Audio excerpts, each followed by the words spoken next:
Oh, help! Oh, help!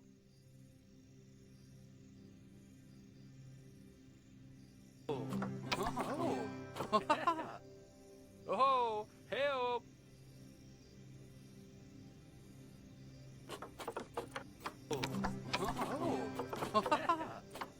Oh, help!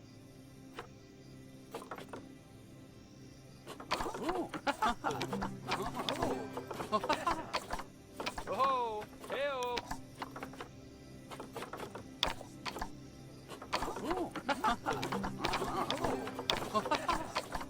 Oh, help!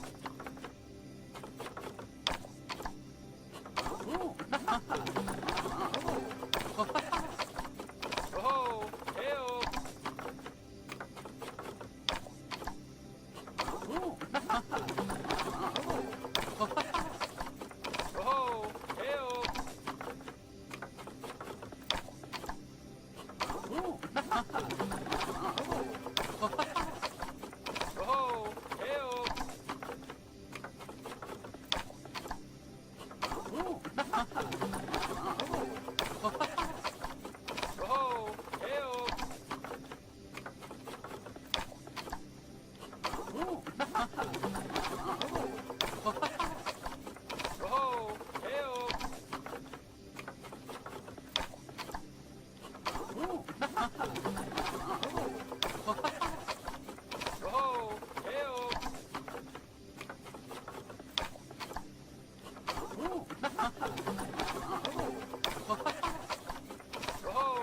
help!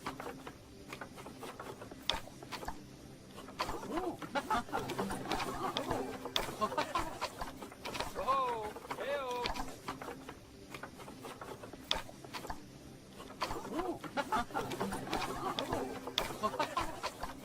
Oh,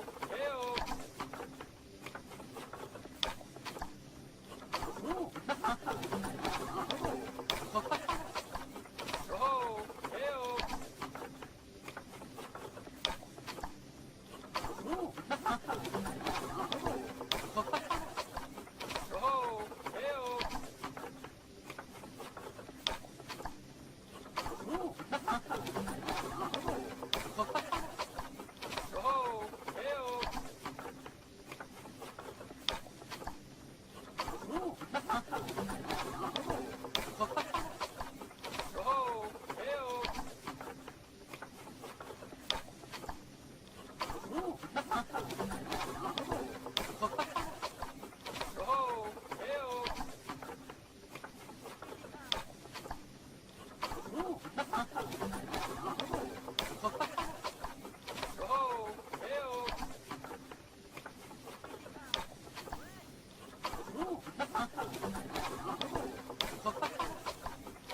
Ah, heyo ad hematu.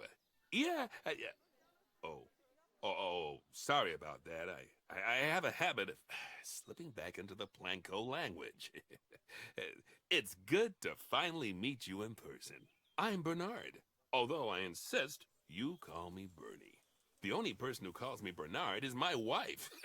And even then, only when I've tracked elephant dung into the carpets. As you know, I own several zoos, but I always like to show people the ropes here at my home.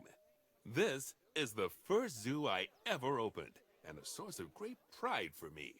And prides, thanks to a lion breeding program we ran in the 80s.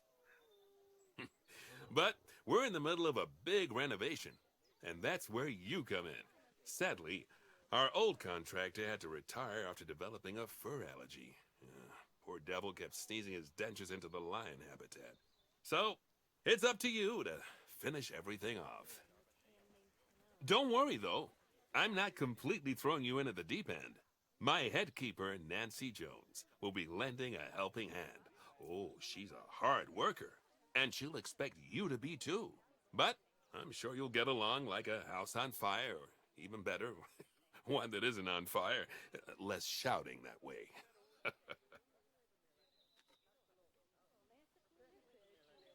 Hello there. From that rosy, fresh face of yours, I'm guessing you're Bernie's new hire.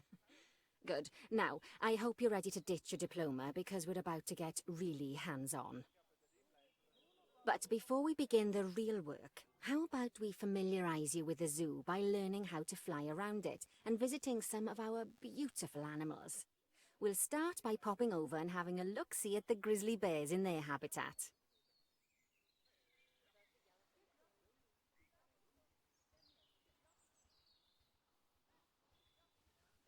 Did you know that grizzly bears, also known as Ursus arctos horribilis, can hibernate for up to 7 months a year?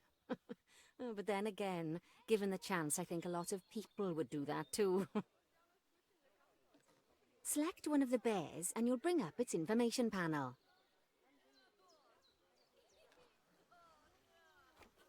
See now, this is a fantastic way to get a close look at your animals. You can also get this view of an animal by simply double-clicking on it. Okay, when you're ready, let's pop over to the other side of the zoo and take a look at the lions. I've marked their location for you to find.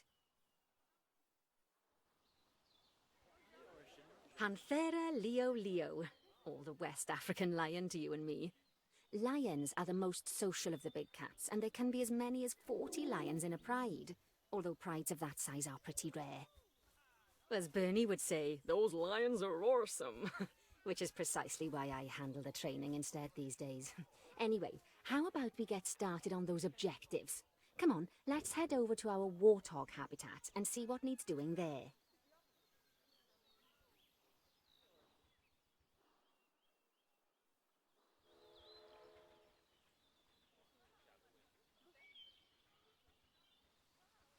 As you can see, it's a lovely space for warthogs, but it's missing a certain something. Well, two somethings. The warthogs. So I'd like you to adopt a pair of them. To adopt animals, we need to open the animal market, which is in the animal trading section.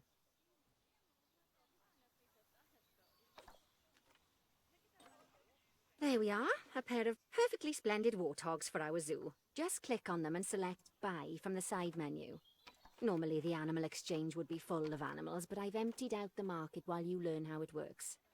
The last thing I need is you accidentally ordering a dozen elephants.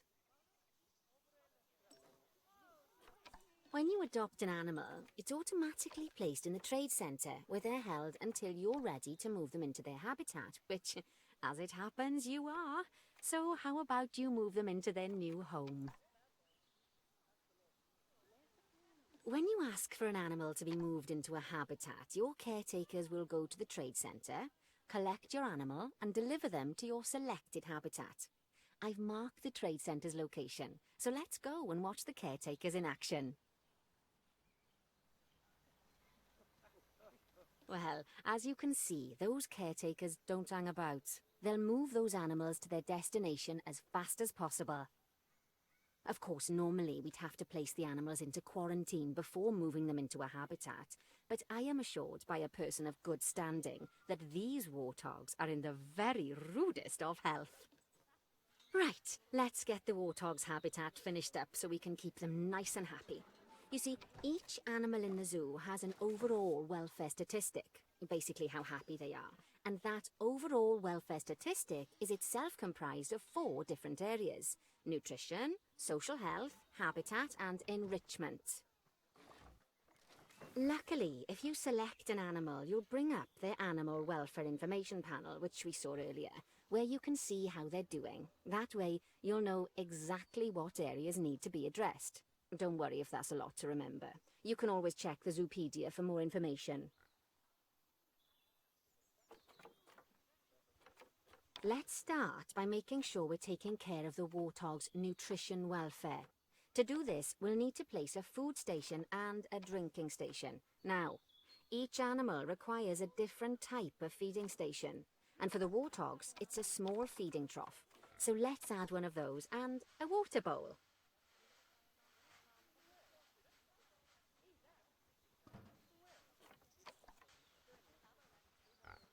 Animals also require stimulation to keep them happy.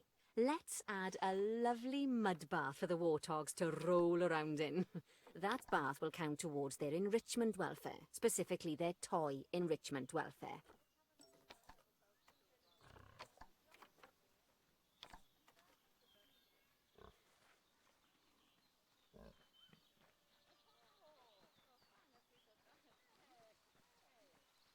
Oh, nice work. You've got a knack for this, I see. Now, our contractor had to leave in a hurry, so this place is in a fair old state. Unfinished thingamajigs and whatsits all over the shop. But the first thing we need to finish is the ostrich habitat. It's over near the hippos.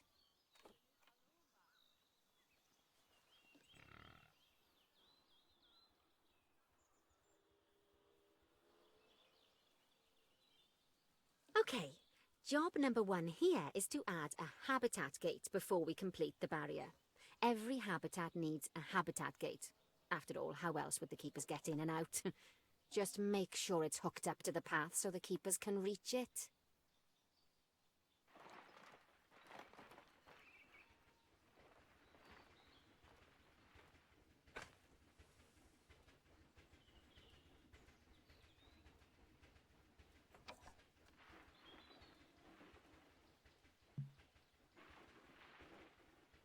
Right, let's complete the perimeter barrier so we can adopt us some ostriches. I've marked out an area for you to use, so I'd like you to finish off the perimeter using the brick barrier.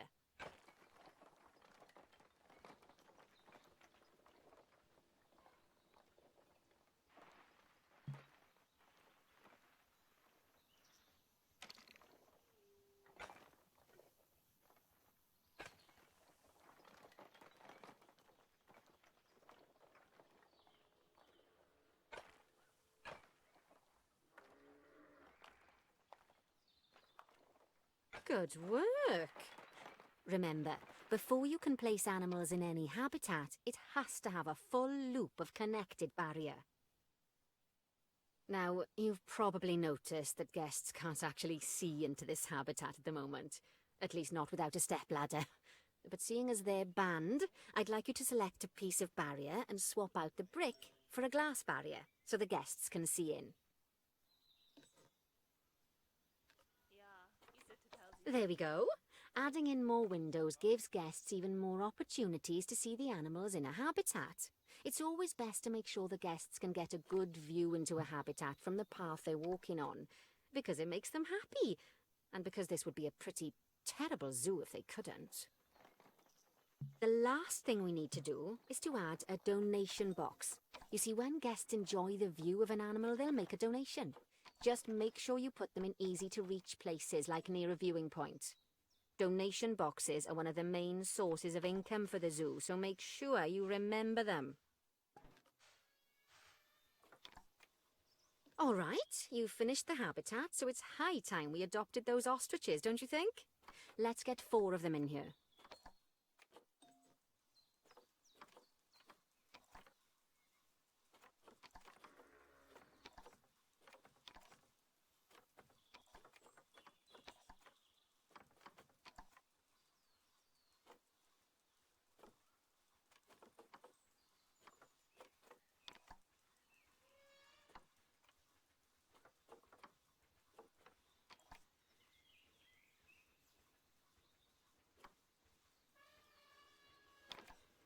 While we wait for them to be collected by the caretakers and brought to the habitat, you should get it ready for them. Add a suitable feeding station, water station, and an appropriate food enrichment item. It's often best to place things like enrichments and feeding stations near to the habitat perimeter, so guests can get a really good view of the animals.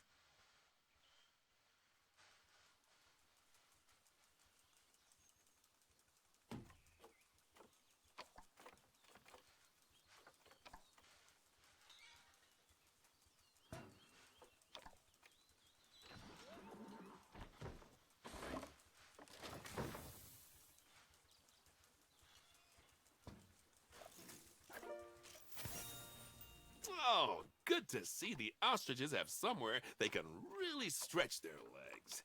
Did you know they can actually run at 43 miles per hour? Oh, heaven forbid they ever escape. The speed camera fines alone would bankrupt us.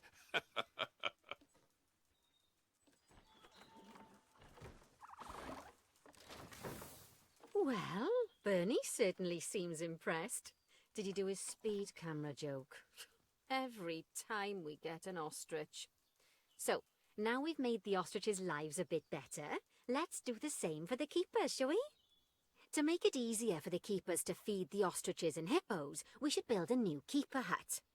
Keeper huts are where the keepers prepare the food for animals, so they should be placed near to the habitats to make sure the keepers don't waste their time walking when they should be looking after the animals.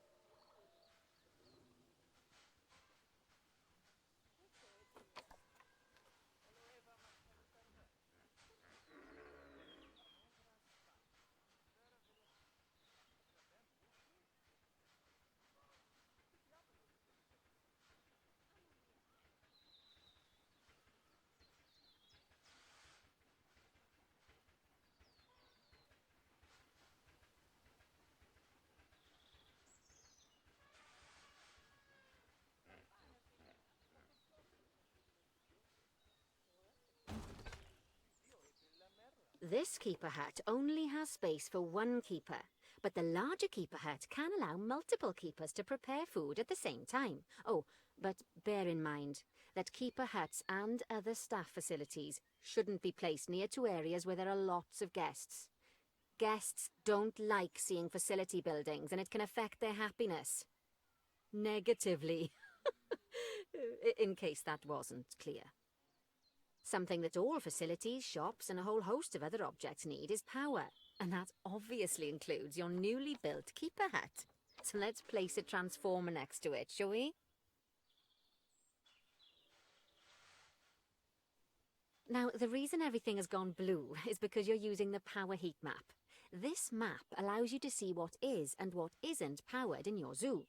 So once you've placed your transformer, you can click in the bottom left to turn the heat map off.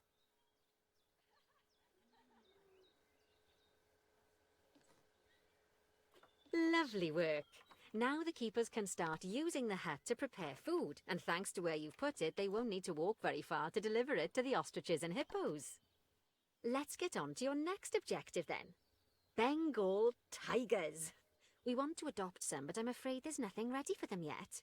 Head on over to the plot of land I've marked out. It's not too far away. Righty, your next job is to build a habitat. From scratch. And wood and concrete, I expect. So go ahead and build it. And don't forget the habitat gate. It's always best to place the habitat gate close to the keeper hut. As it happens, there's one quite near to the trade centre. Oh, and make sure the guests will be able to see the tigers.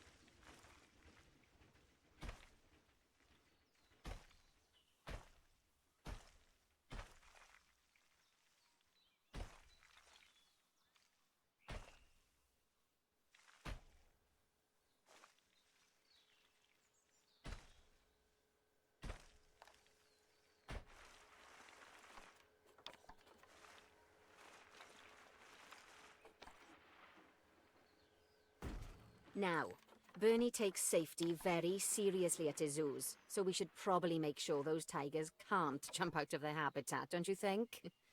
The way we'll do it is by changing the height of the habitat's barrier. Okay then, you should start by double-clicking the habitat barrier, which will take you into barrier editing mode. Great. Now highlight the entire perimeter of the habitat. You can do that by clicking and dragging the barrier selection tool. Now you've got all of the perimeter selected, you can increase the height of it by clicking and dragging the barrier height tool upwards. You'll want to make sure it reaches a minimum height of 4 meters.